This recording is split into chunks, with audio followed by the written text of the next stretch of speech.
আলাইকুম বন্ধুরা, পাস্তা রান্না করব। লবণ দিচ্ছি, একটু তেল দিয়ে দিলাম। গাজর আগে সিদ্ধ দিছি, হালকা সিদ্ধ হলে নামিয়ে নিব।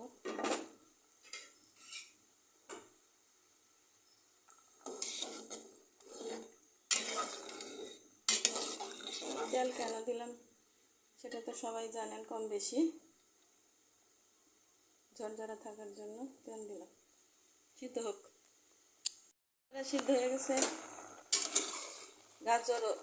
গাজর সহ সিদ্ধ দিলাম একসাথে আর কি। নামিয়ে নিব।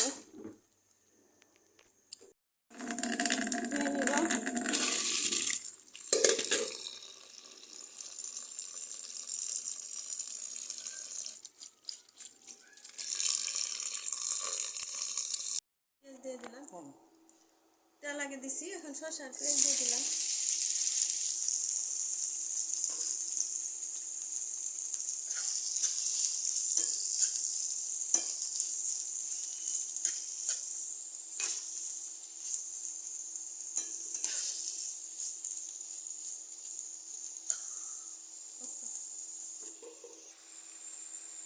ধরা পাস্তার গাজর দিয়ে দিই।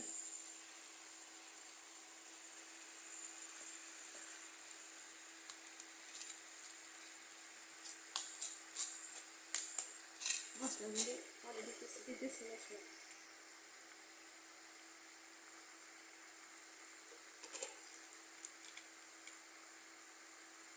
চটপটি মশলা দিয়ে আজকে রান্না করব।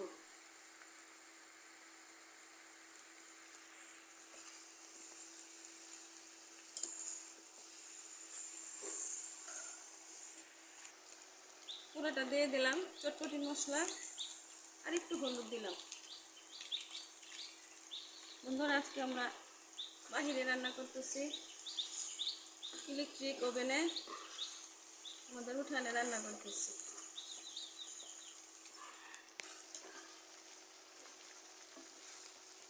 বন্ধুরা, আজকে ডিম কোন দেয় নাই, সাধারণভাবে রান্না করছি অল্প মশলা দিয়ে। গাজর শসা দিছি। বন্ধুরা, আমার পাস্তা রান্না হয়ে গেছে। দেখুন চমৎকার কালার এসেছে। খুব সিম্পলভাবে রান্না করলাম, চটপটি মশলা দিয়ে দিলাম। এভাবে আপনারা বাড়িতে ট্রাই করতে পারেন। ডিম ছাড়া বা চিকেন ছাড়াই পাস্তা আমি রান্না করলাম। ভালো লাগলে লাইক কমেন্ট শেয়ার করবেন রেসিপিটি। সবাই ভালো থাকবেন। সবাইকে অসংখ্য ধন্যবাদ জানাচ্ছি। হয়ে গেল আমার পাস্তা রান্না।